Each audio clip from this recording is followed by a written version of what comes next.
na ba sila? Pero ikaw, handa ka na ba, Kong Lian, sa rest back sa politika? Sabi nila, kapag ikaw ay namuno sa pagpapalabas ng mga anomalya, imposibleng walang rest back sa'yo o ganti down the line. Yes, ma'am. Handa po ako.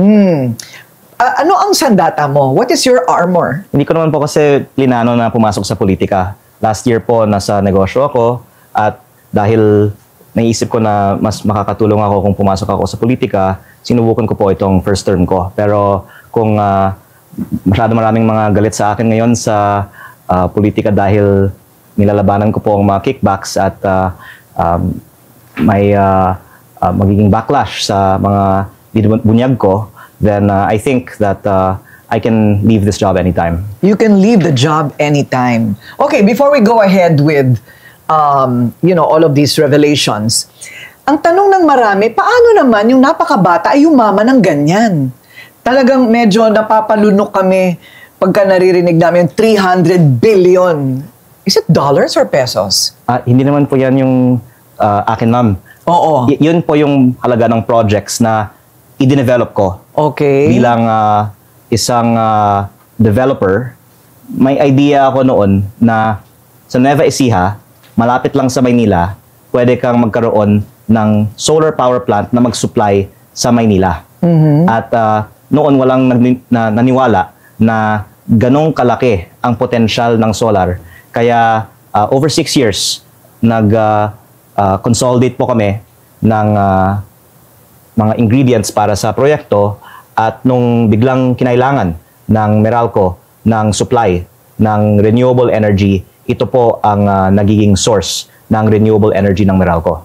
Ayun. So, merong kwento, hindi ba? Kung paano nangyari yun. Opo, parang right time, right place po. Kasi malaki talaga ang pangangailangan na hindi nasupplyan ng renewable energy ng Meralco at ng Pilipinas. At nagkataon na yung mga mas matanda sa akin, hindi naniwala noon, kaya yung bata na lang po yung kumuha. Correct. So kumbaga, para naisip mo na yung pangangailangan bago nalaman ng tao na kailangan pala nila yon. Opo. Oo. So right time, right place, a single deal with Meralco. So hindi ba masakit sa puso na you divested, na binenta mo? Masaya naman po ako ngayon, ma'am, dahil yung kinita ko, pwede ko naman pong gamitin para sa ibang mga projects, and of course, ang pagtulong sa tao. Tinatanong ko siya kanina, ano ang gagawin mo sa pera mo, Kong Lian? Ang ginagawa ko po ngayon, scholarships para sa mga estudyante sa aking distrito. At in short po, ma'am, eventually gusto ko pong i-give away lahat ng aking mga kinita dahil tayong mga napanganak na swerte sa buhay, meron din tayong konting guilt na dahil swerte tayo, yung mga iba, hindi naman kasing swerte sa buhay, dapat natin silang tulungan gamit ng mga nakuha natin sa ating buhay. Para kang pare. Totoo ba? Ipapamigay mo talaga ang pera mo sa iba? Alam niyo, ma'am, hindi ko nga alam bakit yung iba hindi din na lahat ginagawa yan eh. Kasi nakakatuwa talaga pag yung pinaghirapan mo, pamigay mo, at napaka-thankful naman ang mga tao na natutulungan mo. Magdahan-dahan lang tayo, baka biglang pumila sila lahat sa opisina mo sa Kongreso. Okay, so this is just a matter of curiosity, maybe ignorance about the dynamics between a son of a politician. Okay. I imagine iba-iba ang mga relasyon ng nanay o tatay na nasa politika na at ngayon ang anak ay nasa politika rin. So, lahat ba ikinukonsulta mo kay Senadora Loren? Kadalasan po hindi. Dahil ang aking ina ay hindi pala away at ako po ay parang baliktad. Ay, ganon. Okay. Parang nasabi nga sa akin ni Senadora Loren yon na ninenervyos daw siya para sa'yo. Okay, so hindi ka nagtatanong. Kumbaga kahit sabihin niyang wag, gagawin mo pa rin. Marami pong mga natututunan ako sa aking ina, lalo na po tungkol sa paano nag-work yung budget process, for example, sa Kongreso at sa House, sa Senate ngayon. At syempre, marami din pong mga kilala ang aking ina na malaking tulong po sa aking mga itinutulak ngayon tulad ng pagbaba ng presyo sa mga proyekto ng DPWH. Pero as to what to do with that information, minsan na iba yung direction namin. Kasi sabi ko sa mom ko, lalo na ngayon na parang naging aware na yung taong bayan sa korupsyon sa DPWH, dapat tayo talaga mag-push na yung susunod na budget, wala nang kickback. Okay, mapupunta tayo dyan mamaya. Pero eto sinasabi sa akin ngayon na yung sweldo mo daw sa Kongreso, hindi mo kinukubra. Saan napupunta yun? E di bubulsahin lang na naman yan. Nandun pa naman yung mga cheque sa opisina sa Kongreso. Nandun yung cheque. Pero hindi lang ma'am yung sweldo ko, pati yung operating expense budget ng aking opisina. Totoo? Opo. O so lahat yun, abonado ka? Kasi ma'am, ang feeling ko, ako po ay isa sa 12 na bumoto against the 2026 budget. At gusto kong ibaba pa ang ginagastos ng gobyerno na nakikita ko hindi naman efficiente. At kaya ko po sinabi na dahil mapalad ako sa negosyo, pumasok ako sa politika at hindi ko naman po kailangan ang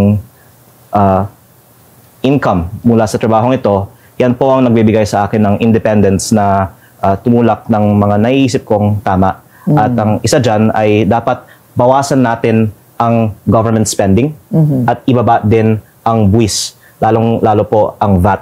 At ang DPWH ay reportedly isang major source ng corruption din at gusto ko nga rin pong bawasan ang presyo ng mga proyekto. Pero ikaw ay pumirma bilang bahagi ng mayorya? Opo. Yes. So what do you think about Boji D as the replacement for Speaker Romualdez? I voted for Speaker D and that's why I'm in the majority. And ang palaging pinapayo po sa akin ay ang Kongreso ay collegial body. Kaya kung gusto natin aprubahan ng mayorya ang ating mga panukala, dapat natin kumbinsihin ang ating mga kapwa-miyembro ng Kongreso. At umaasa po ako na dahil tumutugon naman ang mga kongresista sa pananaw ng taong bayan, ang ating 2026 budget ay unti-unti napapabuti at magiging much better than the 2025 budget. Did you agree that Speaker Romualdez had to step down? Ako po ay bagong miyembro ng Kongreso lang, kaya lalong-lalo po in my first 2 months nanonood at nakikinig lang po ako. At bilang isang bagong miyembro ng Kongreso, ang payo nga ay hindi dapat maging masyadong vocal muna. Kasi marami din po tayong mga natututunan tungkol sa kung paano nag-work yung sistema. Marami po akong natutunan na rin tungkol sa budget process at ang DPWH. At I can say this po, maraming mga miyembro ng Kongreso ay may mabuting mga intensyon. At hindi po lahat ng mga sinisira sa media ay mga masamang tao naman po. Ang nangyayari lang dahil tayo ay nasa isang sistema, ang feeling ng iba, hindi natin mabago ang lahat. Kaya we just go with the flow. Right. Pero I believe that over time, nagkakaroon din ng more political will para sa mga changes and to go back to the point about Congress, I believe that a lot of the need for more reforms in Congress is now becoming more apparent, and I hope that even the majority will support these greater reforms. And in my opinion, the need for change must come from within Congress and from within the majority. Kaya umaasa po ako na aking mga kapwa-miyembro ng mayorya ay papayag din sa mga itinutulak ko, kasama na rin po ang pagbaba ng presyo ng mga proyekto sa DPWH. Right. Okay. So we're going there very soon. DPWH at itong... Pero masabi ko lang, ma'am, yung only times na pumunta ako sa mga liderato ng Kongreso para sa isang request ay hindi para sa sarili kong interes o proyekto. Ang pinakiusap ko sa liderato ng Kongreso ay sana aprubahan ang pagbaba ng VAT. At ako po ay actually Vice Chairman ng Ways and Means Committee. At pagkatapos nitong mga budget hearings ng DPWH, itutulak ko po na lahat ng mga miyembro ng Kongreso ay magsabi na kung sila ay pabor o hindi pabor ng pagbaba ng VAT.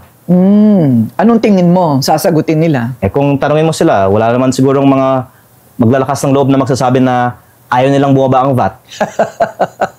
Totoo, lalo sa mga panahon ngayon. Opo. Oo. So, pero you find yourself lobbying with them or, sitting down with groups to convince them? Well, many of the decisions in Congress are done by the senior members, and in the case of the taxation, it emanates from the Ways and Means Committee. Kaya ko po ito pinapaliwanagan dahil ako po ay naniniwala na bilang miyembro ng mayorya at member ng Ways and Means Committee, yan po ay isang halimbawa na may mas malaking ma-accomplish natin kung makumbinsin natin ang ating mga kapwa kongresista at hindi lang dapat puro away ang initial na hakbang natin. Okay. Speaking of away, okay, ito na.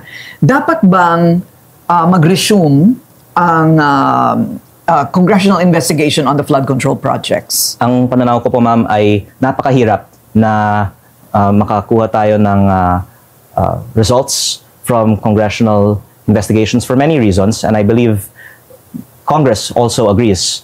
And there's many other agencies that are better equipped, and commissions, of course, that are better equipped to do that. Pero yung focus ko ay ang pag-prevent ng korupsyon sa 2026 budget. Ayun. Okay, so, oo, kasi syempre ang sinasabi ng iba, paano iimbestigahan ng kung congressman ang kapwa niya congressman? Pero hindi lang sa kung sino yung gagawa, pero pati yung nagawa na, mahirap na habulin pa. Oo. Pero yung baka hindi na-appreciate ng publiko, ngayon, meron pang mga usapan ng mga kickbacks sa 2026.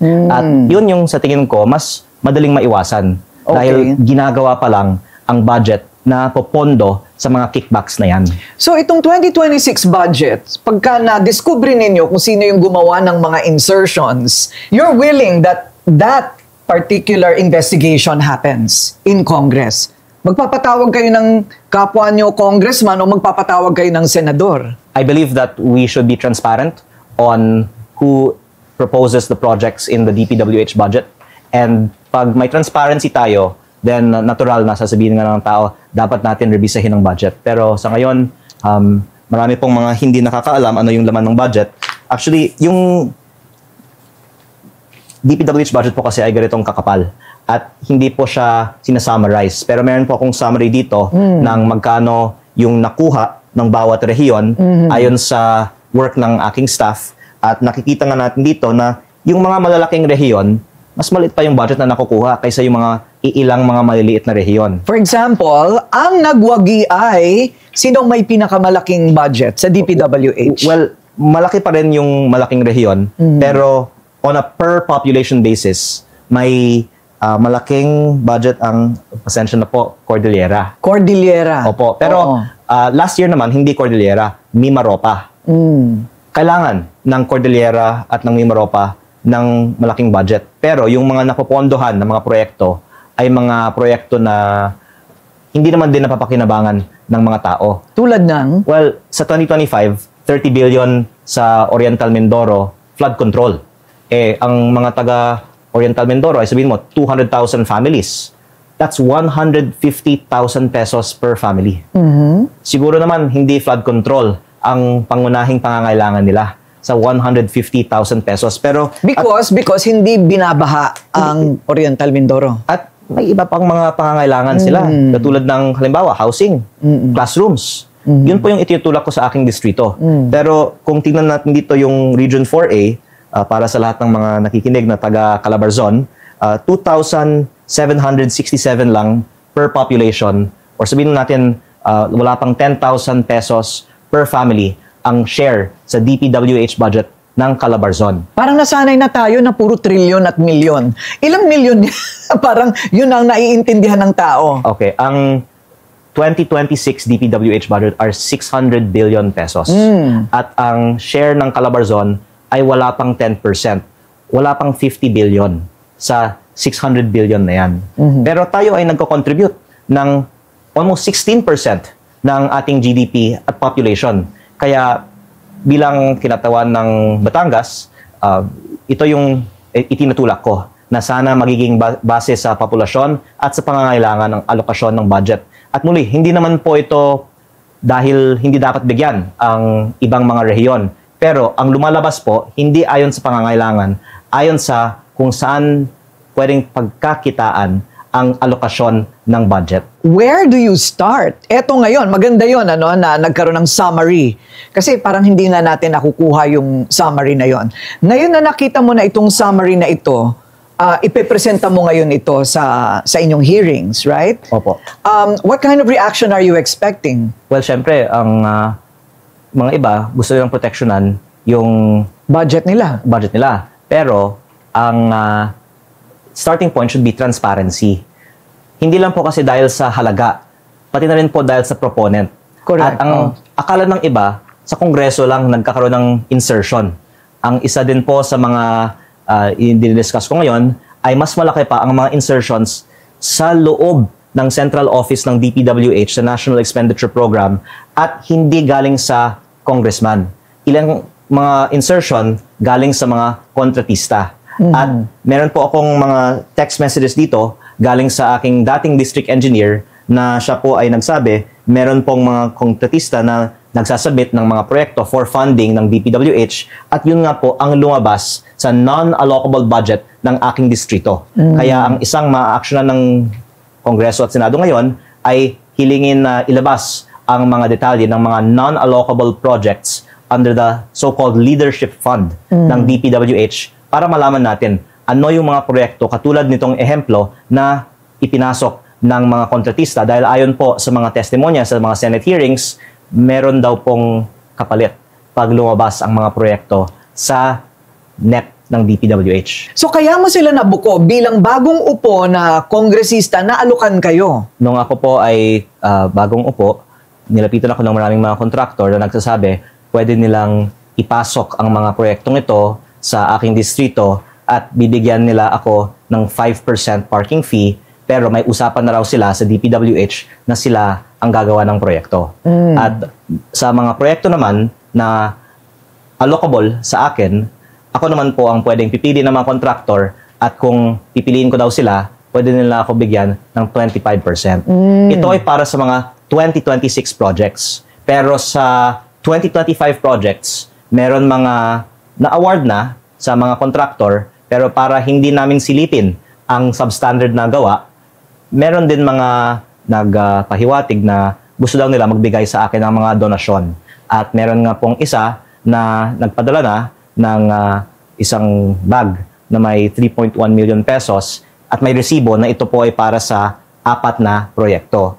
May mga iba pa na magpapadala sana ng mas malaking halaga pa, may 15 million pesos ng iba pang contractor, pero hindi na po umabot doon. Pero doon ko po nakita na marami talagang itiyatago ang mga contractor ng DPWH. At pagkatapos nun, nung inimbestigahan namin ang mga proyekto, nakita namin halos lahat ay substandard. Pero yung maganda naman po ngayon sa aking distrito, dahil sinisilip namin ng mga asphalting, pinakapalan na raw po ang asphalt sa aking distrito. Ganon. Pinakapalan. Opo. Pero pagkatapos ng isang taon, baku-baku na ulit yan. Baka man pag pinakapalan, mas tatagal. Mas tatagal. Okay. Kasi, kaya nagbabaku-bako kasi manipis ang Opo. paglagay nila. Parang mas manipis kaysa doon sa pinag-usapan sa kontrata. Opo. At Okay. maraming ang mga sira na pinapagawa muli sa gastos ng gobyerno. Pero kaya nga nasisira kasi hindi tama yung gawa. Pero ngayon, yung mga contractor sa aking distrito, binabackjob nila ang mga nasirang mga proyekto at their own expense. Okay. Dapat lang. Hindi sila namimili. I mean, bilang bagong upong congressman, hindi nila naisip o hindi man lang sila nagtimpla kung tatanggap ka o hindi. Parang masyado nang matagal ng gawain na tradisyon o kultura sa Kongreso na may tumatanggap ng lagay. Hindi nila naisip na baka hindi mo naman tanggapin at baka mag-squeal ka. Ang mga kontratista na to, mga taga Batangas, ay siguro hindi sanay na itinatanggi ng congressman. Okay. Kaya yun ang pagkakamali nila. At least sa Batangas. So what happened? Because they were trying to turn the tables on you, right? They were saying that you... Sinasabi nila na hinihingi ko daw. Oo, hinihingi mo, tsaka parang sinetap mo sila or Opo. something like that. Actually, si district engineer yung humingi ng appointment sa akin. Pero ang sinabi niya ay meron daw siyang dala at doon ko po naisip na tawagan ang pulis at nakita nga ng pulis na hawak niya yung bag na may resibo at hindi naman niya itinatanggi na ito ay galing sa contractor na may substandard na proyekto na inaayos at ang sinabi naman daw niya ay wala naman daw kapalit. Donasyon lang dahil natutuwa daw ang mga contractor sa mga programa ko na ipinamimigay ko daw ang sarili ko ng pera sa mga estudyante, pwede daw din silang tumulong sa mga programa ko. Ayun. Pero nakita mo na parang suhol na ito. Alam nyo, hindi naman sinasabi na SOP ang mga ibinibigay, di ba? Kaya maraming mga contractor na funder ng mga kampanya ng mga politiko. Pero swerte po ako na mapalad ako sa negosyo, hindi po ako kailangan tumanggap ng donasyon mula sa contractor. So the next bombshell was the press conference. Akala nga namin mananahimik ka na pagkatapos nun. Yung pala, may pinaplano ka pa. So itong nakita mo na kaugalian o gawain na ang contractor ng DPWH, ng DPWH ang siyang naglalako at nag-identify ng mga proyekto para ipakita sa DPWH. At yung DPWH ang lalapit naman sa congressman. Tama ba? Tama. Okay. At hindi ko po ito ibinubunyag para lang magkaroon ng aligasyon sa mga personalidad, pero para mag-propose ng policy solution na sana wala ng discretion ang DPWH kung saan i-allocate ang bilyong-bilyong pisong pondo at sana maging automatic na lang ang formula per district. Kasi ang nangyayari nga ay hindi yung mga nangangailangan ang bibigyan ng pondo, yung mga bumibili ng pondo ang binibigyan. At ginawa ko lang na example na meron mga tagaloob ng DPWH na may connection, may photographic evidence na nakikipag-usap na, at ang ilan daw ay contractor mismo. At sa totoo lang, kung tanungin nyo ang mga iba na nasa loob ng Kongreso, aaminin nila, hindi lang yung mga itinukoy ko, mas marami pa. Napakarami po ang mga koneksyon ng mga tagaloob ng DPWH sa mga kontratista. Pero ang dahilan na hindi po ito lumalabas ay dahil baka maraming mga nakikimanabang at ayaw ng mga iba na magkaroon ng kaaway. Pero bilang bagong congressman, gusto ko lang pong ilabas ito kasi naniniwala ako na unti-unti, lalo na dahil sa public attention, kaya nating i-reforma pa ang sistemang ito. Eh, nandito na rin lang naman tayo, so might as well, hindi ba? So, kumbaga, kung hindi mo naman kailangan ng tulong nila, you can lose this job anytime, you have your own money, wala kang pakialam. Parang ganon. Nanginayang lang din ako na ang mga galit sa flood control ay hindi nadidirect towards what can be done pa sa 2026 budget. Dahil hindi ako naniniwala na makaka-recover tayo ng malaking halaga sa mga ninakaw na pera. Pero yung nakakapanghinayang, mahigit 100 billion pesos pa ang nanakawin mula sa 2026 DPWH budget kung hindi natin po ito i-revisa. Correct. So, kumbaga, parang hindi naman sa gusto mo, it could be reallocated. I mean, for example, housing. Ping Aliling is saying, I only have 2 billion pesos. How am I going to build houses with 2 billion pesos? So, edukasyon, classrooms, it could be reallocated but not necessarily babaan per se ang budget. I agree, ma'am. Ang DPWH budget na 600 billion, pwedeng ibaba ang presyo ng mga proyekto na walang tanggalin na proyekto para maging 450 na lang at yung savings na 150 ay pwedeng ilagay, for example, sa classrooms. Ang total na pangangailangan ng classrooms ng ating bansa pa ay over 400 billion pesos. Kaya kung over 3 years, may additional 150B tayo sa mga classrooms, edi may mga bagong classrooms na lahat ng mga eskwelahan sa buong bansa. Right, right. So, gaano katagal ang prosesong ito? You think haabot? Meron ba kayong deadline? Opo, may 2 buwan pa bago ma-finalize ang budget. At napakabilis lang na lahat ng mga line item across the board cut ang i-apply. Pero sabi ng DPWH, inaaral naman nila ang per project na reduction. At ako po ay nagpapasalamat sa ating bagong Secretary Vince Dizon na nag-commit siya na ibababa na ito sa mga susunod na mga linggo. Kaya tignan po natin kung ito po ay magiging sapat na decrease para mapondohan natin sana ang shortage ng mga classrooms. Pero I'm actually very thankful na parang may breakthrough na. Kasi for the first time, openly discussed na halos lahat ng projects sa DPWH may kickback. At dahil sa response ng taong bayan, at least makakatipid ang ating bansa ng over 100 billion pesos potentially sa 2026 DPWH budget. Okay, so walang personal kay Secretary Vince Dizon, although nabanggit yung pangalan niya, no? You think that was necessary? I guess so, right? Because kailangan maintindihan ng tao na nangyayari pa rin hanggang ngayon. Opo. Inuulit-ulit ko po na hanga po ako sa liderato ni Secretary Vince Dizon at napakasipag niya sa kanyang trabaho. Maganda ang kanyang mga intensyon. Ang ating itinutulak daw ay napaka-challenging na i-aproba dahil maraming mga nakikinabang sa buong sistema sa kickbacks sa DPWH. So in fact, kailangan natin bigyan natin pa ng dahilan si Secretary Dizon para maaprubahan ang pagbaba ng mga presyo na ito. Kasi syempre, ako, gusto kong ibaba ng 25. Yung mga iba din, nagsabi, dapat ibaba ng 25. 30 pa, 20, 15. Pero ang mga iba, sinasabi naman nila, hindi na dapat ibaba yan. Kaya kung mas nadami pa sana ang mga mananawagan na ibaba ang presyo ng DPWH, yung naniniwala po ako na gusto ni Secretary Dizon sa kanyang puso na mawala na ang korupsyon sa DPWH ay mas likely na mangyari kung tayong lahat po ay magtulungan na magkaroon ng political will para dito. Pero kung marami sa mga miyembro ng majority sa Congress ay may kickback, paano sila mapapapayag na babaan ng budget na yan? Ma'am, wala akong sinabi na ang congressman ang kumukuha ng kickback. Ang alam lang natin, ako nagsabi nun. Ako. May kumukuha.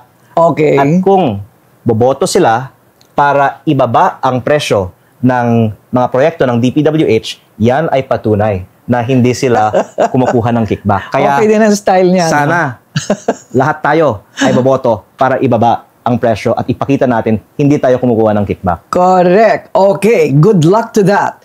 Okay. Pero noong ikaw ay nag-press conference, wala kang naiisip ng mga personalidad? Wala kang listahan na ayaw mo lang sabihin? Actually, may tumawag sa akin na malapit na mataas na opisyal kay Secretary Dizon that phone call. In the middle of the press con. I know, in that phone call. Inadmit ni Secretary Dizon na in-instruct niya ang taong malapit sa kanya na tumawag sa akin. At after that, I also spoke with Secretary Dizon. And I will not want to go further while we're expecting that Secretary Dizon will push through with the needed reforms. Although I have also confirmed that I have the evidence on the meetings with the contractors that have happened outside of the DPWH office. And Secretary Dizon has also confirmed that meetings happened, but that there should be a benefit of the doubt that there was no inappropriate topics discussed in those meetings. But that my point actually is we don't need a change in people as much as a change in the system through policy reforms. Kasi hindi naman palagi magaling ang ating DPWH secretary. At swerte tayo ngayon, meron tayong reform-minded secretary. Sana magkaroon na tayo ng mga reforma, halimbawa, yung pagbaba ng presyo at pagiging transparent sa mga NEP insertions para kahit sino ang mga secretary, undersecretary, regional directors in the future, wala ng potential para sa korupsyon. Okay. Are you okay with the composition of the ICI? Actually, si former Secretary Babe Singson ay isa din sa mga nag-a-advise sa atin tungkol sa reforms sa DPWH at napakataas po ang aking respeto para sa kanya. And hindi ka ba nababagalan? Ang mga tao kasi, ang tagal. But I understand that you need evidence, hindi ba? Actually, I think na masipag ang mga members ng ICI. Ang dami naman nilang mga ongoing investigations. Baka hindi lang nila binabroadcast lahat ng kanilang mga ginagawa. Pero kaya ko po alam na marami silang mga iniimbestigahan dahil pati sa aking probinsya, nalaman ko na meron silang mga proyekto at mga kontratista na iniimbestigahan. Okay, so do you have your own team going around para makita kung saan may ghost projects? Lalo na, you're looking at the 2026 budget. At kung mapapatunayan mo with actual projects that have been left unattended, pero reported as completed. Hinahabol na lang ngayon, sabi mo nga. You have your own team doing that. Yes, ma'am. Since August, non-stop lahat ng mga bayan ng aking distrito, meron kami mga staff na nag-oversee ng mga past and ongoing projects. At nabanggit ko nga kanina, ngayon pinapakapalan yung asphalt, yung mga sira, binabackjob ng walang gastos sa gobyerno. At ang iba naman mga overpricing, nakakompute din namin. Meron po kaming mga nakita na streetlight, 230,000 pesos para sa dapat 60,000 pesos lang. Meron kaming slope protection na nakita, 45,000 pesos, dapat walang 10,000 pesos pa. At ang lahat ng mga sinasabi ko tungkol sa mga problema ng DPWH ay informed naman ayon sa mga na-observe namin sa aking distrito. Okay. So saan sa palagay mo hahantong ang lahat ng ito? Parang, I think you compartmentalize, no? I think it's smart that like a figure, a personality like yourself will concentrate on, o sige, kayong mag-rumble na kayong lahat dyan, basta ako 2026 budget ang gusto kong linisin, right? Okay, so saan hahantong ang lahat ng ito? Ako ma'am ay tuloy-tuloy na mag-advocate para sa reforma sa DPWH at I believe that eventually magkakaroon ng lower prices and more transparency sa DPWH budget. Yes, I know that there are many vacancies. They're looking for young engineers to replace the old ones. And, well, good luck to that. Baka you can work more closely with Secretary Vince Dizon. Congratulations! Ang tapang mo, no? Okay, ano kaya masasabi ni Senadora Loren dito sa pinakahuli mo? O iniiwasan mo na lang yung nanay mo? Nasa stress talaga yung nanay ko sa akin. Okay, thank you very much and Maraming salamat po. good luck. Godspeed. Thank you po.